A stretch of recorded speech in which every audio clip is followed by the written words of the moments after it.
পূজা অর্চনা চ্যানেলের পক্ষ থেকে ব্রাহ্মণ বন্ধুদের এবং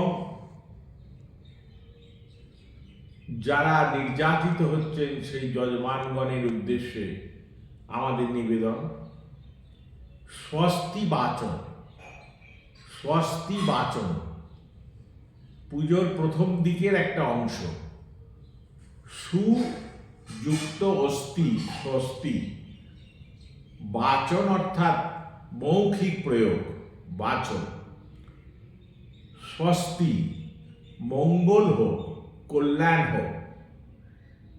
স্বস্তি সংস্কৃতে অস্তি শব্দ দুরকম অর্থেই এসছে, একটা আছে আর একটা হোক, অস্তি।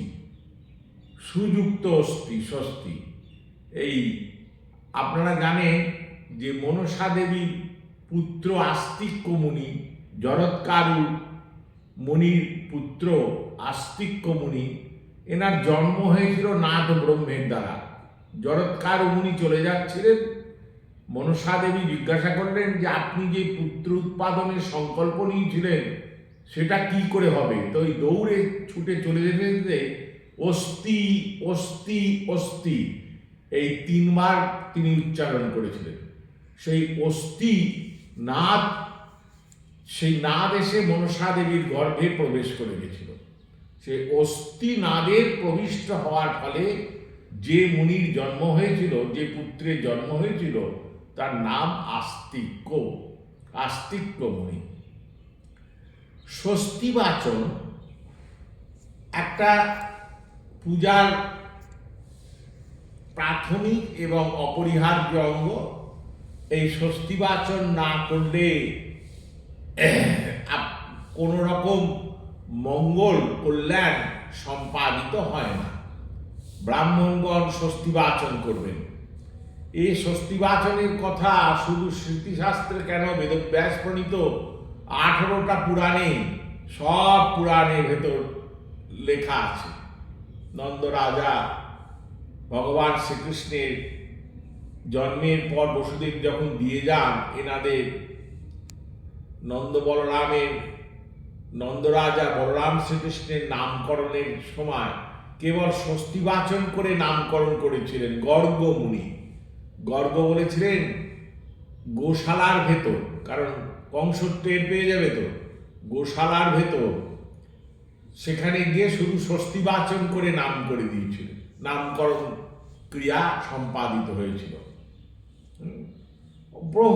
প্রচুর পুরাণে প্রচুর জায়গায় স্বস্তিবাচনের কথা বলা আছে। বেদে তো স্বস্তি শব্দ বহুবার, বৈদিক কর্মকাণ্ডে মন্ত্র ব্রাহ্মণয়োর বেদাহা না অবিধীয়তে। মন্ত্র আর ব্রাহ্মণ, যেমন শতপথ ব্রাহ্মণ, ঐতরেয় ব্রাহ্মণ, সেটা মন্ত্রাংশ বেদে, এই দুটো মিলিয়ে মন্ত্র ব্রাহ্মণ।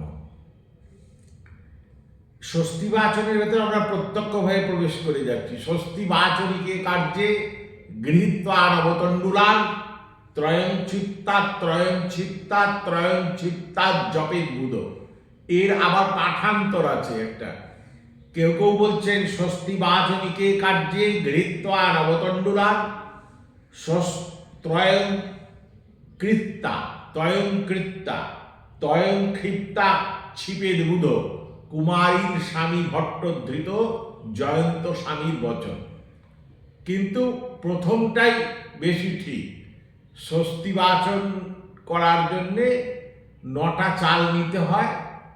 ত্রয়ং ছিপ্তা 3 বার প্রথম, ত্রয়ং ছিপ্তা 3 বার দ্বিতীয়, ত্রয়ং ছিপ্তা 3 বার তৃতীয় ক্ষিপেত করতে হয়। কিন্তু তার আগে প্রথম স্বস্তিবাচনের একদম প্রথম পর্যায়ে যেটা কাজ, যেটা আমরা 100-র ভেতর 99 জন পুরোহিতই করেন না, এবং না করার ফলে স্বস্তি বাচনের দ্বারা যজমানের মঙ্গল হওয়ার পরিবর্তে যজমান বিপর্যস্ত হয়ে যায়, যজমানের অকল্যাণ হয়। সেই অকল্যাণ হওয়ার জন্য যজমানের অনেক রকম বিপর্যয় হয়, অনেক অকল্যাণ হয়। কারণ হয় কেন? না একটা প্রমাণ আছে স্মৃতিশাস্ত্রে যে ব্রাহ্মণের আশীর্বাদ বা ব্রাহ্মণ যে স্বস্তি তোমার মঙ্গল হোক, এই কথাটা যে বলছেন, বৃথা বিপ্র বচ শ্রুত্বা গৃহ্ণাতি মনিজো শুভে অদত্যা দক্ষিণং ব্যাপী সজাতি নরকম ধ্রুব। বিনা দক্ষিণা যদি ব্রাহ্মণের মুখ থেকে আপনি স্বস্তি শব্দ শ্রবণ করেন, তখন হে যজমান, আপনার কল্যাণ হওয়ার পরিবর্তে অকল্যাণ বেশি হবে।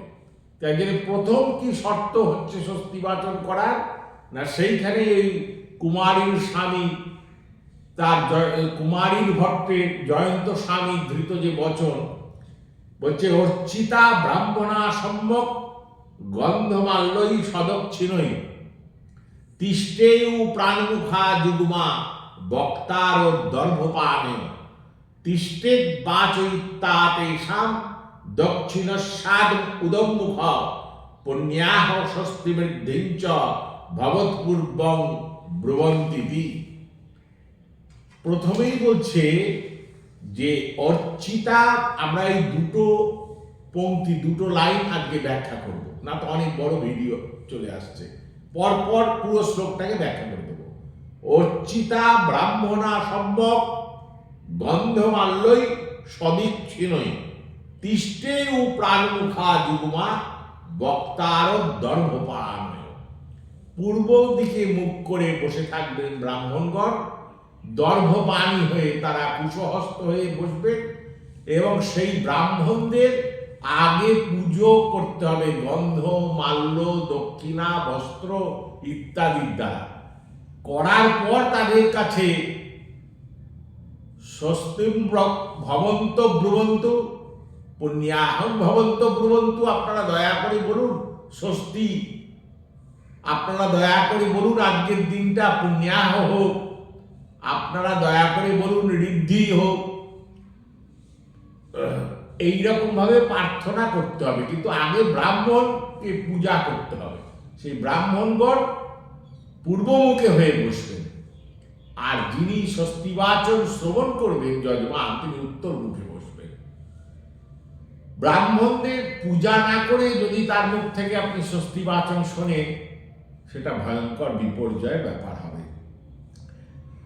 আর কিছু পালন না পালন, অন্তত একটা গন্ধ পুষ্প দিয়েও ব্রাহ্মণের পুজো করবে। আর যদি ব্রাহ্মণ উপস্থিত না থাকেন, তথাপি জলের ভেতরই যজমান, তিনি নিজে পূজক, তিনি নিজেই একটা ফুল দেবেন যে স্বস্তি বাচনার্থে ব্রাহ্মণান সম্পূজ্য, ব্রাহ্মণদের আমি পূজা করছি। বড় বড় যে কর্মকাণ্ড হয়, যেমন যজ্ঞ, বড় পূজা, বিবাহাদি কর্ম ইত্যাদির ক্ষেত্রে আবশ্যিকভাবে অনেকগুলি ব্রাহ্মণকে নিমন্ত্রণ করতে হয় এবং তাদের বসিয়ে পুজো করতে হয়, অর্চনা করতে হয়, তাদের মুখ থেকে স্বস্তিবাচন শ্রবণ করতে হয়। এই হলো স্বস্তিবাচনের প্রাথমিক প্রক্রিয়া বা শর্ত।